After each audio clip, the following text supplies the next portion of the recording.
Oh, hi there. Hey, Avani, look who it is. When did they get here?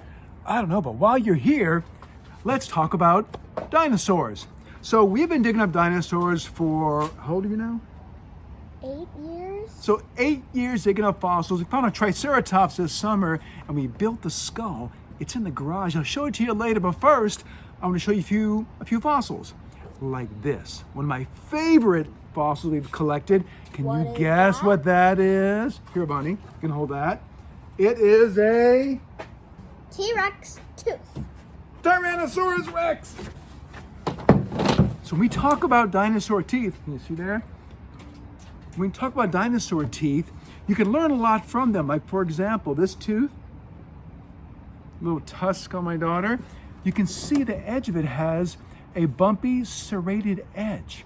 And what's interesting is this serrated feature for cutting like a knife blade or a saw blade has evolved in other organisms as well, like Megalodon. Megalodon also has a very sharp serrated tooth. Now these are obviously what?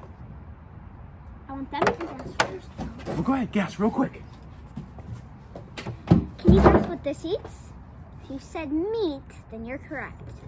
This one, meat. What about this one? Now this is from a very recent animal.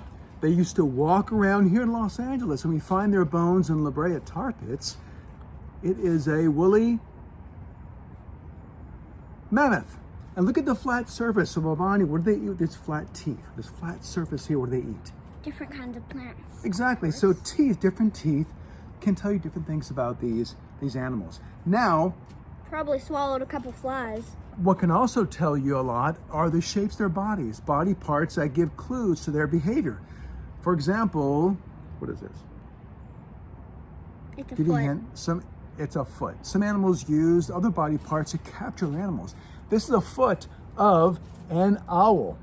See, it has 1 foot in the bottom and 3 feet up top in the front, very much like a Tyrannosaurus Rex. Three toes. 3 toes on this 1 foot. 3 toes in front, 1 toe in the back, much like Tyrannosaurus Rex. And here is one single T-Rex toe. Now, what's amazing? Would this yes. be my big toe or my pointer toe? Well, this is a big toe, but not the big toe. What about, is it the pointer toe? They all kind of point forward. So here we have a T-Rex toe. Which one is that one? That is an ostrich toe. So we have 2 toes. We have a T-Rex toe. You can hold that one, sweetie. This is as big as my foot. I know. And this is an ostrich. Look at the pits. These pits are where muscles would attach. Same shape, same size. What this shows us is that dinosaurs and birds have very similar features. Birds and dinosaurs have the same number of toes. They have claws. And their bones are very similar, hollow bones. Even some ancient dinosaurs, the very latest ones, had feather impressions like Archaeopteryx. What? Archaeopteryx. Oh. Now let's talk about one of my favorite dinosaurs. This guy right here. Want to hold that? I'll hold this rock. It's not a rock. This is the top of a head of a pachycephalosaur. It's a big head. Yep, that's one of my favorite dinosaurs. So this dinosaur, the top of the head's right here, and the brain would touch right there. See that little small pit right there in the middle? No, it doesn't look like he's very smart. Well, they had a very small brain, about as big as, I'd say, A peanut? like a golf ball. Not very big. Didn't think about much about how to get food, not become food, but they had this much bone, thick bone on top of their head. How about you? Do you have bone on top of your head? Yes.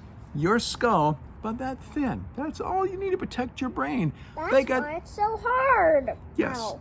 So with this thick skull, likely use this skull to ram each other, like rams do, and bulls and bison and rhinoceros use their head in the same way. Now what's really amazing, on the back of their skull sits a little basket of horns. And we found one of those. Where'd it go? I thought baskets were for apples. Nope, this is a basket of horns. That's a funny one. So you can see these horns sit on the back of this skull. There were two sets, one in the back on both sides, allowing it to crash into other dinosaurs to fight for dominance and territory. So its head was kind of like a killing thing? Kind of fighting each other. They ram their heads into each other. Yes. That's very pleasant. Like rams do, and bison and buffalo and rhinoceros. So the present, what happens to animals today, you can watch animals today and gives you clues to animal behavior in the past. Well, you know, during this time of the pandemic, we have had time to work in our garage, and we are fortunate. We have our health, we have our home. But with that time, we built a Triceratops skull. I want to share it with you. You ready? Go ahead. Wait, what? Oh. Help me out. Okay, ready.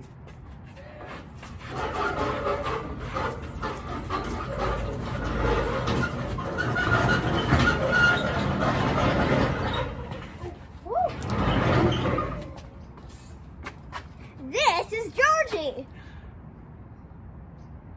Okay, we just named it Georgie. So this is our Triceratops skull, Triceratops hortus, discovered in Wyoming. It's about 65 million years old. It's called Triceratops because it has 3 horns, 2 horns above and 1 horn on the nose. There's lots of variability in the horns. For example, I've got one nose horn right here from a different Triceratops. It's a much, much larger nose horn. Aren't they sharp in real life though? Well, we don't know. We don't know if the horn was like very long at a single point, 2 points, 3 points, like an antler. We just don't know. So did it go like that? That's the art in science, the opportunity for creativity, which I love. So all the drawings you see, like all the different colors and shapes and noises, it's a lot of guessing. We just really don't know.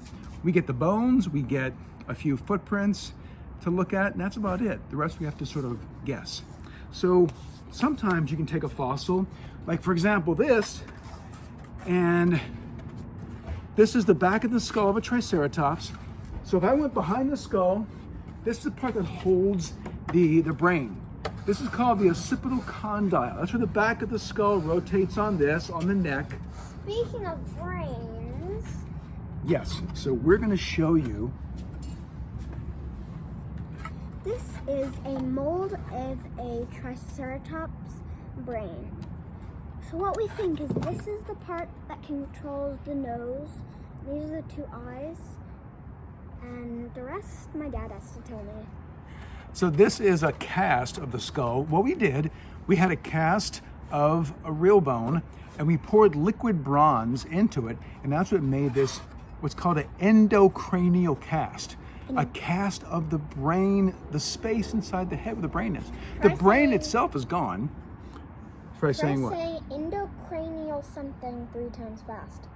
Endocranial cast, endocranial cast, endocranial cast. And this is this brain shape. It has the exact same 12 cranial nerves that you and I have. Like Avani said, here's the nose, the olfactory sense, the optic nerves, pituitary body, and other nerves that help the muscles and organs and so forth. It kind of looks like a bug. It does. Can you imagine this? This teeny tiny brain controls a 6-ton animal. This Triceratops behind us.